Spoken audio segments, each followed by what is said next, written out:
And finally, new rule 12 years after 9/11, and amidst yet another debate on whether to bomb yet another Muslim country, America must stop asking the question, why do they hate us?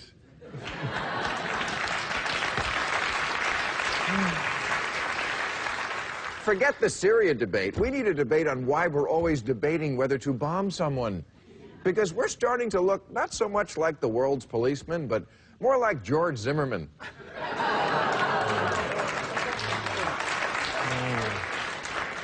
Itching to use force and then pretending it's because we had no choice. Now, I'm against chemical weapons, and I don't care who knows it. And I do understand the appeal of putting the world on notice that if you use poison gas, the United States of America will personally fuck you up. We will seek out the counsel and support of the entire nation of families, and then no matter what they say, we'll go ahead and fuck you up. But however valid that argument may be, it is, I believe, outweighed by the fact that we have to stop bombing Muslim countries if we ever want to feel safe from terrorism in our own. The chemical weapons treaty is important, but to the jihadi on the street, it just looks like we're always looking for a new reason to bomb them. Even worse, bombing seems to be our answer for everything. Since 1945, when Jesus granted America air superiority,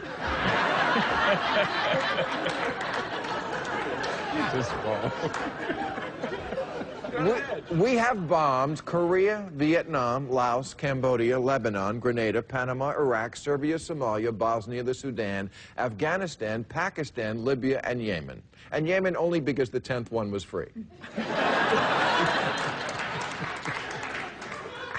How did we inherit this moral obligation to bring justice to the world via death from above?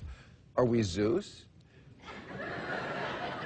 It doesn't make any sense. Our schools are crumbling, and we want to teach everyone else a lesson. And look,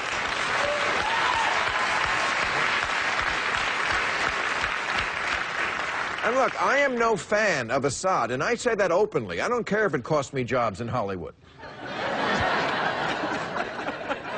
I think he is the worst kind of sociopath, the kind who commits unspeakable acts, but who looks like a shoe salesman at Macy's. I'm just pointing out that we're the only country in the world that muses out loud about who we might bomb next. Iran? Yeah, we might bomb you. Yeah, we're thinking about it, maybe. Depends on the mood. We did this with Iraq after 9/11, even though they had nothing to do with 9/11. We do it with Iran every day, and now it's Syria's turn. We're like a schoolyard bully who's got every kid in the class nervous they're going to be next. And I don't know if anybody should have that kind of power. Can you imagine going to work and sitting at the table with the lunch with 10 different people in front of you and saying, hey, you think we should kill Bob?